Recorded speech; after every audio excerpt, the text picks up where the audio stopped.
کہ چپ چپ کے میں روتا رہتا ہوں جب یاد مدینہ آتا ہے، چھپ چھپ کے میں روتا رہتا ہوں جب یاد مدینہ آتا ہے، کہ چھپ چھپ کے میں روتا رہتا ہوں جب یاد مدینہ آتا ہے، جب یاد مدینہ آتا ہے، میں پاگل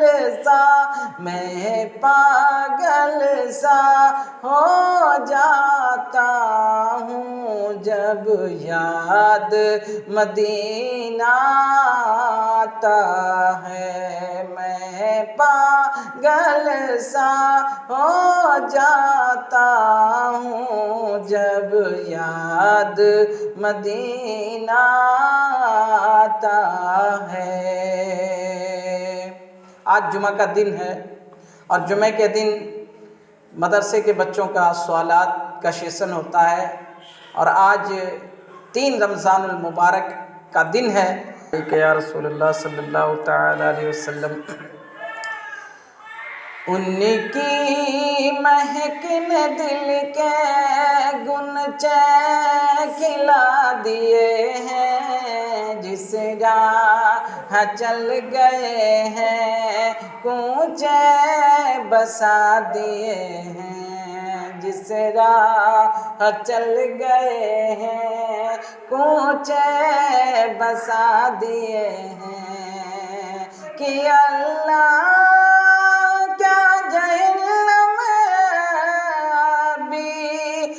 سرد ہوگا، اللہ کیا جہنم ابھی نہ سرد ہوگا، رو رو رو رو کہ مصطفیٰ نے، رو رو کہ مصطفیٰ نے دریا بہا دیے ہیں، رو رو کہ مصطفیٰ نے دریا بہا دیے ہیں،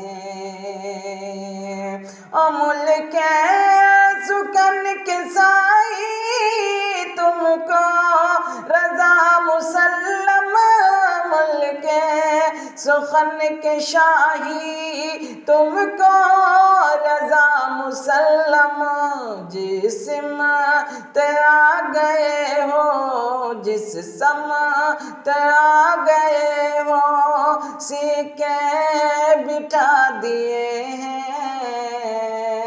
ان کی مہک نے دل کے گنچے کھلا دیے ہیں۔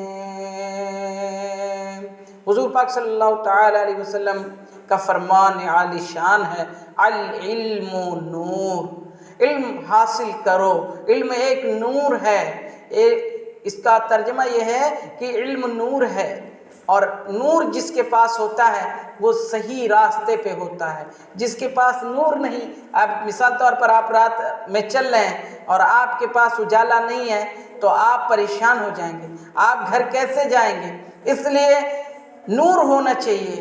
جس کے پاس علم ہے اس کے پاس گویا نور ہے، یعنی اس کے پاس روشنی ہے، وہ جہاں چاہے گا جانا چاہے گا آرام سے جا سکتا ہے اور آ سکتا ہے۔ اس لیے علم دین جب حاصل کرنے بیٹھو تو اپنے اساتذہ سے، اپنے استاد سے، اپنے قاری سے، اپنے امام سے سوالات کرو اور ان سے سوالات کے جوابات پوچھو، اس سے تمہارے علم میں اضافہ ہوتا ہے، تمہاری جانکاریاں بڑھتی ہیں۔ اس لیے میرے پیارے بچوں، آج کے اس دن کون بچے سوال کرنا چاہتے ہیں جن کو اپنے سوالوں کوئی سوال گردش کر رہا ہو جس کے جواب آپ کو نہ آتے ہوں، وہ آپ سے اپنے استاد سے آ کر کے پوچھ لیجئے۔ مجھے اگر معلوم ہوگا تو میں بتاؤں گا، ورنہ اگر نہیں معلوم ہوگا تو انشاءاللہ کسی بڑے مفتی سے پوچھ کر کے میں آپ کو آپ کے سوالوں کے جواب دوں گا۔ ماشاءاللہ کون ہے؟ سوالات کے لیے تشریف لائیں۔ میرے پیارے قاری صاحب، آپ سے میرا سوال، تیل خوشبو لگانے سے روزہ ٹوٹ جاتا ہے؟ رمضان شریف کا مہینہ چل رہا ہے، اس مہینے میں تیل، خوشبو یہ سب لگانے سے روزہ نہیں ٹوٹتا ہے، البتہ وہ حلق کے اندر اترے تب تو روزہ ٹوٹنے کا خطرہ ہوتا ہے۔ اگر کوئی چیز آپ باہر لگا رہے ہیں تو خوشبو سے کیا ہوتا ہے کہ ایک دوسرے کے دل میں خوشی داخل ہوتی ہے، بدبو نہیں آتی ہے، اس وجہ سے خوشبودار تیل آپ لگا سکتے ہیں، کوئی گناہ نہیں۔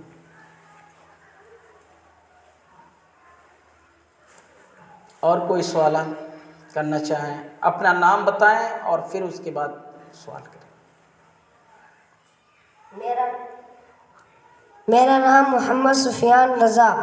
قاری صاحب، آپ سے سوال ہے کہ رمضان میں کوئی انتقال ہو جائے تو اس کو عذاب ہوگا یا نہیں؟ ماشاء اللہ، ہمارے سفیان صاحب کا سوال ہے کہ رمضان شریف میں اگر کسی کا انتقال ہو جائے تو اس پر عذاب ہوگا یا نہیں؟ کسی کا انتقال ہو جائے، مثال کے طور پر کسی کافر کا رمضان میں انتقال ہو جائے تو اس کو تو عذاب ہونا ہی ہے، مگر کسی ایمان والے کا، کسی مومن کا، کسی نیک کا، کسی پارسا آدمی کا، کسی ولی اللہ جو اس مہینے میں گزر جائے تو اس پر کسی قسم کا کوئی عذاب نہیں ہوتا ہے۔ ماشاء اللہ، آپ کے سوالوں کے یہ جواب ہیں۔ اور کوئی بچہ سوال کرنا چاہے مائک میں تشریف لائے اور اپنا سوال۔ میرا نام قمر الدین۔ میرے پیارے قاری صاحب، آپ سے سوال، پلٹی کرنے سے کیا روزہ ٹوٹ جاتا ہے؟ پلٹی کرنے سے کیا روزہ ٹوٹ جاتا ہے؟ ماشاءاللہ، یہ ہے ان کا سوال۔ میں تو پہلے ہی سمجھ گیا کہ یہ پوچھنا کیا چاہتے ہیں۔ ہاں، اگر کسی شخص نے منہ بھر کے پلٹی کیا، منہ بھر کے قے کر لیا تو اس کا روزہ ٹوٹ جائے گا۔ پلٹی کرنے سے روزہ ٹوٹ جاتا ہے۔ تو اس لیے میں جتنے بھی روزے دار ہیں میں ان سے یہی کہنا چاہتا ہوں کہ کھانا وغیرہ اس رمضان شریف میں روزہ وغیرہ کھولنے کے لیے تو بہترین سے بہترین چیزیں اللہ انتظام فرماتا ہے، اپنے اپنے گھروں میں سب بناتے ہیں، پکوڑے ہوتے ہیں، رس گلے ہوتے ہیں، اس کے علاوہ شربت ہوتا ہے، کباب ہوتا ہے، اور جتنے بھی تلی بھنی چیزیں ہیں یہ ساری ہوتی ہیں۔ میں کہنا یہ چاہتا ہوں کہ بہت تھوڑا اعتدال کے ساتھ کھائیں، تھوڑا سا کھانا کھائیں تاکہ آپ کو پیٹ میں گیس کی شکایت، کھٹی ڈکاریں نہ آئیں جس کی وجہ سے متلی ہوتی ہے اور پلٹی ہوتی ہے۔ تو ان چیزوں کا احتیاط کریں۔ ماشاء اللہ، اور کوئی سوال کرنا چاہیں آ سکتے ہیں۔ میرا نام محمد صابر۔ میرے پیارے قاری صاحب، آپ سے سوال کہ بتائیے۔ روزے میں کوئی تھوک لیل جائے تو روزہ ٹوٹ جائے گا؟ ماشاء اللہ، جیسے بچے ہوتے ہیں ویسے ان کا سوال بھی ہوتا ہے۔ تھوک لیلنے سے روزہ نہیں ٹوٹتا ہے۔ آپ مسواک کریں نا، مسواک آپ کرتے ہیں، وہ مسواک ہوتی ہے آپ جو ہے تو اس میں جو لعاب آپ کا ہوتا ہے تھوک، اگر وہ لیل جائیں گے تو آپ کا روزہ نہیں ٹوٹے گا۔ لیکن آپ سوچیں کہ میں برش منجن کروں تو یہ سب کرنے سے روزہ ٹوٹ جانے کا خطرہ ہوتا ہے۔ یہ سب منجن، برش، گل منجن ہوا اور لال منجن، جو بھی چیزیں ہیں دانت مانجنے کی، اس سے صرف مسواک کرنا چاہیے روزہ رکھ کر کے۔ آپ کو اگر برش منجن کرنا ہے تو آپ شام کو روزہ کھولنے کے بعد کر سکتے ہیں۔ چلیے، اور کسی کا کوئی سوال ہو تو آ کر کے سوال کریں۔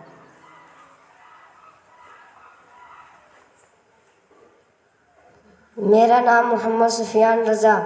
قاری صاحب، آپ سے سوال ہے کہ کوئی پھانسی لگا کے مر جائے تو وہ بخشا جائے گا یا نہیں؟ سفیان رضا کا سوال ہے کہ کوئی پھانسی لگا کے مر جائے تو وہ بخشا جائے گا کہ نہیں۔ یہ سوال بہت زیادہ پوچھتے ہیں اور سوال پوچھنا چاہیے، اس سے جانکاری بڑھتی ہے۔ اگر کوئی پھانسی لگا کے مر جائے یا ندی میں ڈوب کے مر جائے یا زہر کھا کے مر جائے تو پھر ایسے آدمی کو اللہ تعالیٰ بخشے گا نہیں، کیونکہ خودکشی یہ حرام ہے۔ اور حرام، چونکہ اللہ نے ہم کو اور آپ کو پیدا کیا ہے، ہم اپنی جان لینے والے کون ہوتے ہیں؟ اللہ تعالیٰ جب آدمی کو پیدا فرماتا ہے تو اس کی موت کا دن بھی متعین فرما دیتا ہے۔ اب آپ بیچ ہی میں پھانسی لگا کے، زہر کھا کے، تو یہ تو ڈبل گناہ ہوتا ہے۔ ایک تو آپ نے کسی گناہ کے بدولت آپ نے پھانسی لگایا، یا ہاں البتہ کوئی آدمی جا رہا تھا اور وہ ندی میں ڈوب کے مر گیا، یا کوئی موٹر سائیکل سے جا رہا تھا وہ ٹکرا کے مر گیا، تو اس صورت میں آدمی کو کے اوپر یہ حکم لازم نہیں آتا ہے۔ اگر وہ آدمی نیک راستے میں جا رہا تھا تو اس کو اللہ تعالیٰ شہادت کا درجہ دیتا ہے، لیکن اگر ذرا سی بات پہ رنجش ہوئی اور پھر قتل، وہ آپس میں خون ریزیاں کرنا اور زہر کھا لینا، آگ لگا لینا اور ڈوب کے مر جانا، پھانسی لگا لینا، یہ حرام ہے، حرام، اس سے بچنا چاہیے۔ اگر کوئی کتنا بھی نمازی ہو اور یہ کر کے اگر مرتا ہے تو وہ پھر بخشا نہیں جائے گا۔ صلو علی الحبیب صلی اللہ تعالی علی محمد صلی اللہ